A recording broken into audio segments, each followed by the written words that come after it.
Hello everyone, welcome to SB Scholars Academy. If you are preparing for the NT UGC NET JRF, ICR NET SLET TGT PGT TET Home Science 2020, so you can subscribe our channel and press on the bell icon so you will be get notified when we will update any information. This channel is especially run by the professional expert. If you have any query regarding the study material, live classes or anything else, so you can write us on our mail ID, that is the sbscholarsacademy@gmail.com. You can also follow us on our Facebook page, Instagram page and Telegram group.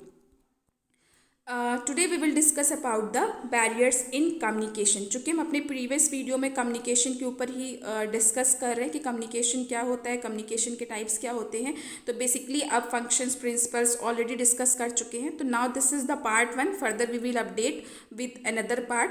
तो आज हम सबसे पहले जो बात करेंगे communication के barriers, मतलब कम्युनिकेशन जब होता है, बात एक सूचना का जो आदान प्रदान होता है, उनमें क्या क्या बैरियर्स आते हैं, क्या क्या उनमें रुकावट आती है, बेसिकली हम उनके बारे में बात करेंगे।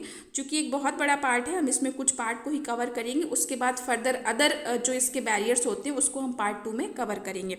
तो लेट्स डिस्कस अबाउट दैट। सबसे पहले हम बात करेंगे फिजिकल बैरियर्स की। फिजिकल बैरियर्स क्या होते हैं कम्युनिकेशन में? Physical barriers are often due to the nature of the environment. तो बेसिकली जो इन्वायरमेंट होता है जहाँ पे कम्युनिकेशन होता है, उससे रिलेटेड जो बैरियर्स होते हैं, जो रुकावट होती हैं, उनको हम फिजिकल बैरियर्स कहते हैं। एंड अगर एग्जाम्पल के तौर पे देखा जाए तो जैसे बिल्डिंग्स होती हैं, डिफरेंट साइट्स होती हैं, और जैसे आउटडेटेड इक्विपमेंट हैं, और ये सारी चीज़ें हैं, और जैसे failure of management to introduce new technology में ऑल्सो कॉज प्रॉब्लम्स। लाइक अगर आपको किसी से कम्युनिकेशन करना है, तो अगर आप उसको इलेक्ट्रॉनिकली उससे आप कम्युनिकेट करना चाहते हैं, तो आपका अगर कंप्यूटर सही से वर्क नहीं कर रहा है तो आप उस पर मेल नहीं लिख पाएंगे, उसको कम्युनिकेट नहीं कर पाएंगे। इसके साथ साथ अगर आपके पास इंटरनेट कनेक्टिविटी अच्छी नहीं है, अगर आप मास मीडिया को थ्रू लाइव कम्युनिकेट करना चाहते हैं, तो अगर आपके पास इंटरनेट सोर्सेज नहीं है, या आपकी जो इलेक्ट्रॉनिक्स गैजेट्स हैं अगर वो कहीं ना कहीं अपडेटेड नहीं है, तो इस तरह से जो बैरियर्स आते हैं, जो फिज़िकल बैरियर्स होते हैं, बेसिकली जो एक तरह से जो मेजर चीज़ें होती हैं जिनसे आप लोगों को कम्युनिकेट करते हैं। सपोज दैट कि अगर आपको लिख के कुछ देना है और आपके पास पेन नहीं है, पेपर नहीं है, और आपके पास इन्वायरमेंट नहीं है, अगर आपको किसी को बोलना है, पीछे बहुत सारी नॉइज़ है, मतलब लाइक दिस, तो ये सब कहीं ना कहीं फिजिकल बैरियर्स के अंदर आते हैं। तो this is the one of the barriers of the communication.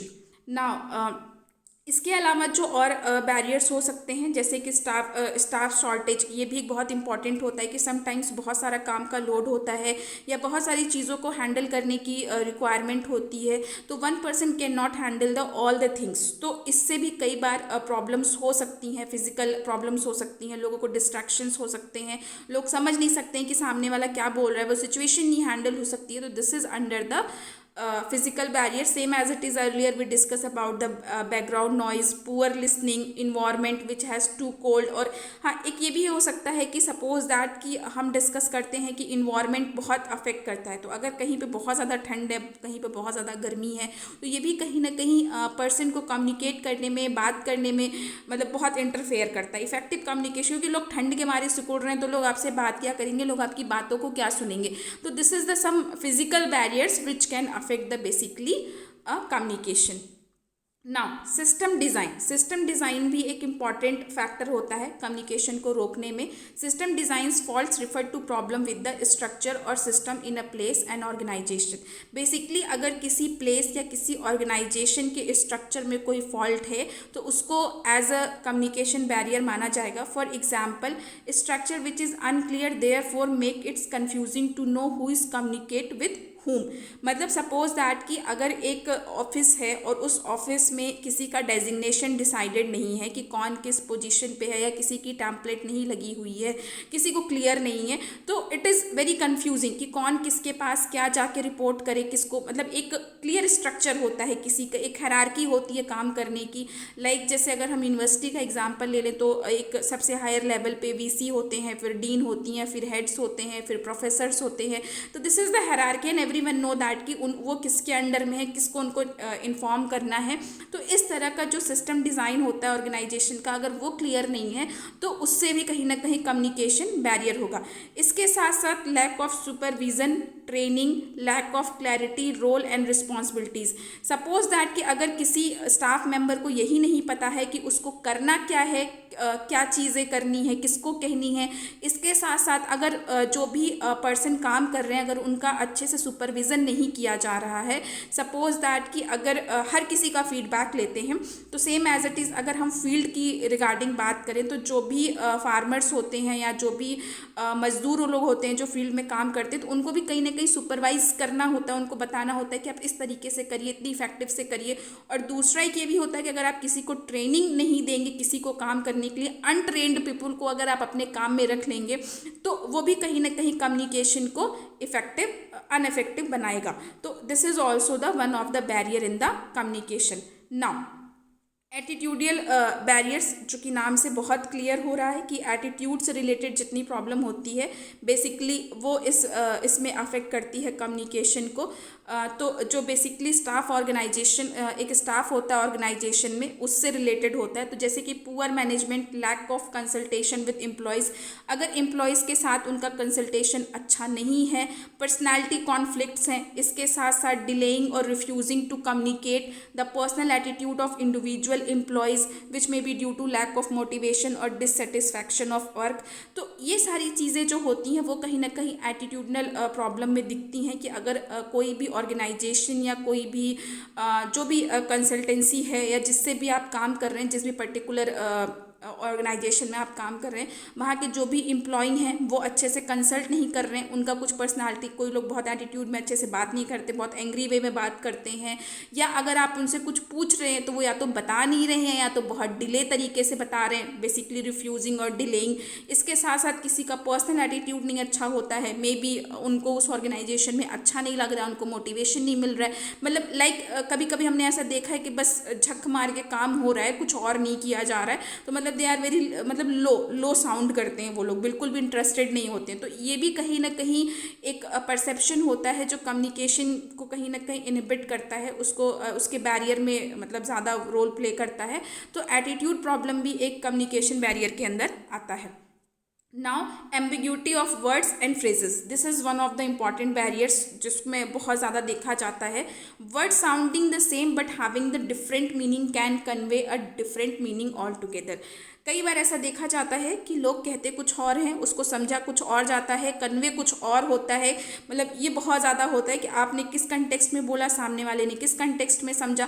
तो जो फ्रेजेस होते हैं, जो वर्ड्स होते हैं जो आप लोगों को कन्वे करते हैं, तो वो जो एक कम्युनिकेशन दो लोगों के बीच में या उससे ज़्यादा लोगों के बीच में होता है, कहीं ना कहीं ये मतलब एक बैरियर का काम कर जाता है कि अगर किसी को ये चीज़ क्लियर नहीं होती है। So hence the communicator must ensure that receiver receive the same meaning. It is better if such words be avoided by using the alternative whenever possible. तो बेसिकली कम्युनिकेशन में ये कोशिश करनी चाहिए कि आप ऐसे शब्दों का प्रयोग ना करें, ऐसे वर्ड्स या ऐसे फ्रेजेस का प्रयोग ना करें, यूज़ ना करें जिससे सामने वाले इंसान को कोई कन्फ्यूज़न हो या उसकी कोई अलग मीनिंग समझे। और ये रिसीवर और ये सेंडर को इंश्योर करना चाहिए कि वो जो पर्टिकुलर इन्फॉर्मेशन सेंड करना चाहता था या देना चाहता था, रिसीवर ने उसको एज इट इज़ समझा है।